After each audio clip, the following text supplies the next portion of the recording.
માણાવદરમાં રાષ્ટ્રીય સ્વયંસેવક સંઘ દ્વારા જિલ્લા કક્ષાનો વર્ષ પ્રતિપદા ઉત્સવ ઉજવાયો હતો।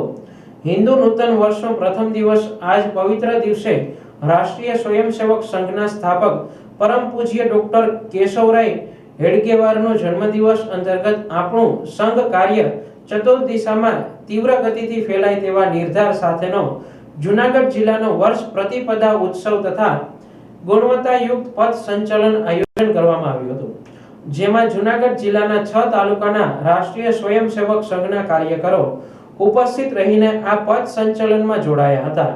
આ પથ સંચલન માણાવદરના અનુપ મિશનથી શરૂ થઈને શહેરના વિવિધ રાજમાર્ગો પર નીકળ્યું હતું।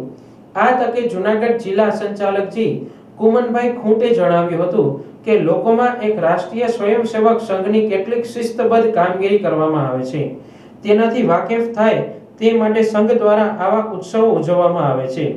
આ કાર્યક્રમમાં વક્તા મહેન્દ્રભાઈ પ્રજાપતિ, જિલ્લા સંચાલકજી કુમનભાઈ ખૂંટ, જૂનાગઢ જિલ્લા કાર્યવાહ મિતુલભાઈ દેસાઈ, જિલ્લા સહ કાર્યવાહ ગોવિંદભાઈ ડઢાણિયા, જૂનાગઢ જિલ્લા પ્રચારક તક્ષક નાથાણી, તાલુકા સંચાલકજી ભાવેશભાઈ માકડિયા, માણાવદર તાલુકા કાર્યવાહ કિશોરભાઈ કણઝારિયા ઉપસ્થિત રહ્યા હતા।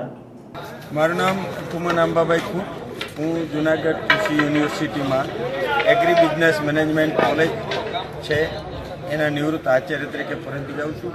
સંઘની અંદર જૂનાગઢ જિલ્લાના માનનીય સંચાલકની જવાબદારી મારા હસ્તક છે। આજ રોજ સંઘમાં જે 6 ઉત્સવો ઉજવાય છે એમાંનો એક ઉત્સવ વર્ષ પ્રતિપદા ઉત્સવ, એટલે ચૈત્ર સુદ એકમને દિવસે ભગવાન બ્રહ્માજીએ આ સૃષ્ટિનું સર્જન કર્યું, એટલે આપણું હિન્દુઓનું ખરેખર નવું વર્ષ છે એ આજથી શરૂ થાય છે।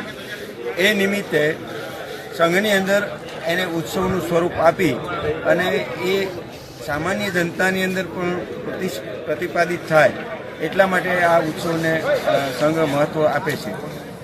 આજે સંઘની અંદર આ ઉત્સવ છે માણાવદર ખાતે, એટલે જૂનાગઢ ગ્રામ્ય જિલ્લાનો ઉત્સવ છે, જેમાં સૌ પ્રથમ સાર્વજનિક કાર્યક્રમ હતો। એમાં પૂર્ણ ગણવેશ સાથે 108 જેવી સંખ્યા જૂનાગઢના 6 તાલુકામાંથી ઉપસ્થિત રહેલ છે।